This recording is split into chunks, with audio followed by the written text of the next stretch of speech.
Greetings, I hope everybody is doing okay. Omulimu gwa kutambuza video ogwange gwa kutunuza yompulirizamu katono. Obuzibu bwa febbanga lyonna tebadde ko bakongozi. Obuzibu bwa febbanga lyonna bubadde kumandwa. Njagala ompulirize bulungi. Olunaku olwayise emabegaawo oba ennaku eziyise.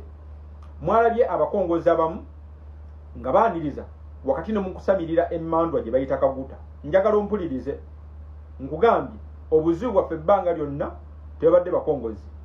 Obuzibu bwa Uganda bbanga lyonna zibadde nga mmandwa si bazikongojja.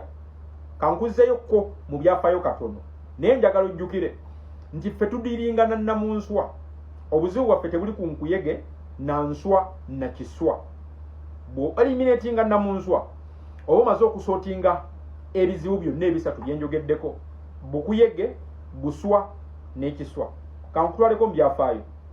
1958 tutunuulira omukongozi Fred Kanyike eyayimba oluyimba olwali lutenda okujja kwa Kabaka yekka lwe baali bayita Kabaka yekka.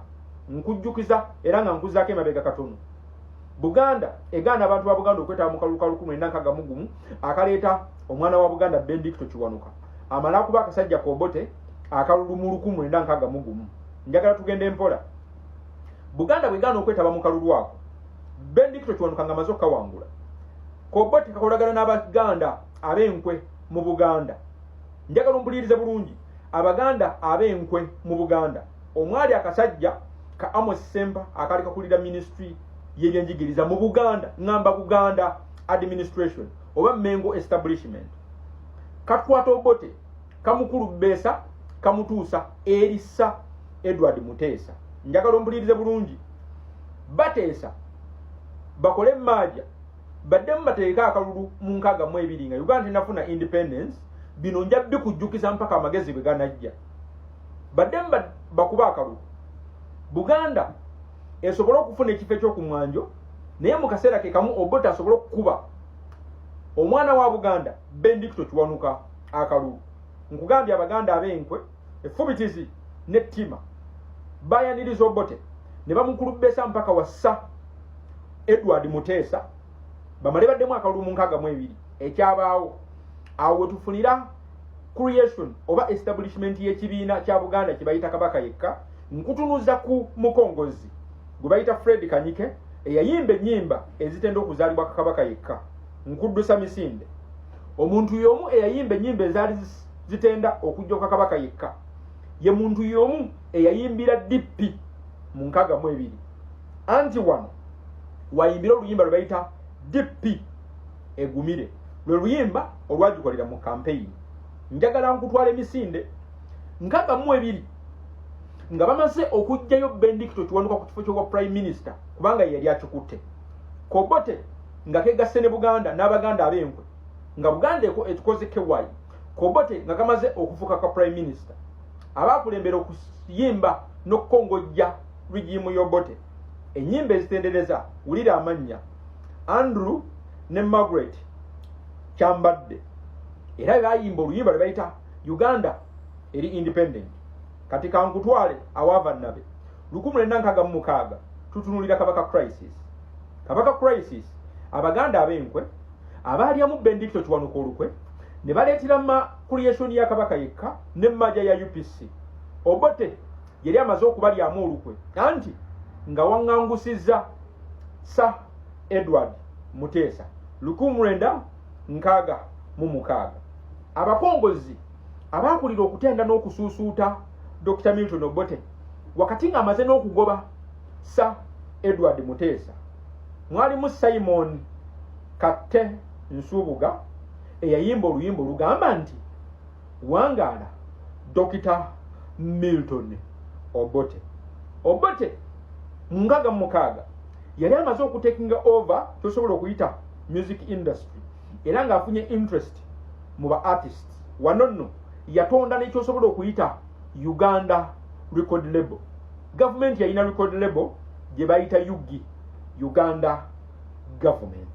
Wabula 1971 abakongozi Bobote awe bakoma anti Idi Amin Dada yali amaze okumutwala emisinde nga ne yali Uganda government record label Amini yagikyusa n'agituuma AU Uganda and Amin njagala nkutwala emisinde 1972 wano tufuna omukongozi omupya ku ssiini Sega Mwenge Minsu Seri eyawulirizinga oluyimba oba yafulumya oluyimba lwe bayita Bamugamba ng'akasinga n'okukolimira Obote nga bw'ataali muwuliriza mulungi eri bannansi wakati mu kusuusuuta regime ya Idi Amin Dada 1974 njagala okukwatiga bulungi amanya genkusomera Mutebi Peterson nga yegasse ne Teams Band bafulumya oluyimba lwe bayita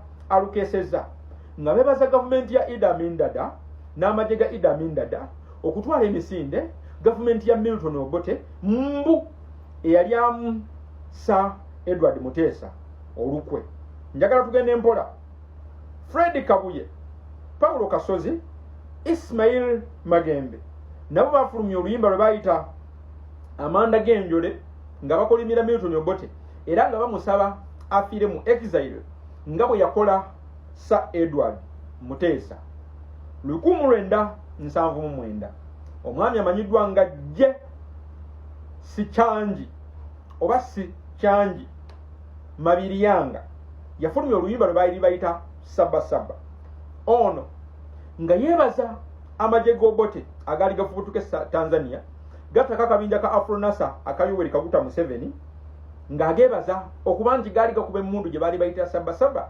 eyeretwala Dokita eyeretwala Idi Amin Dada emisinde mpulirizamu njagala nkulage enkwe ezitambulira wano naddala music industry nkulage nti si bipya akyamuka yo yatalina kumanya ngamba Junior Kimbuyege muzina ensonga 1984 Orchestra Wana Musiki yafulumya oluyimba lwe bayita Welcome Back omanyi bwe yali ayaniriza Dokita Milton Obote owokubiri okudda ono yagattako ennyimba endala okuli tuli mabegawo ne lunaku lwa ssanyu ono nkugambye eno yali Mandwa ono yali mukongozi akongojje Mandwa gye bali bayita Obote eri amanyiddwa nga Orchestra Wana Musiki mpulirizamu katono bw'ogenda ku lukalu lwa Africa abakongozi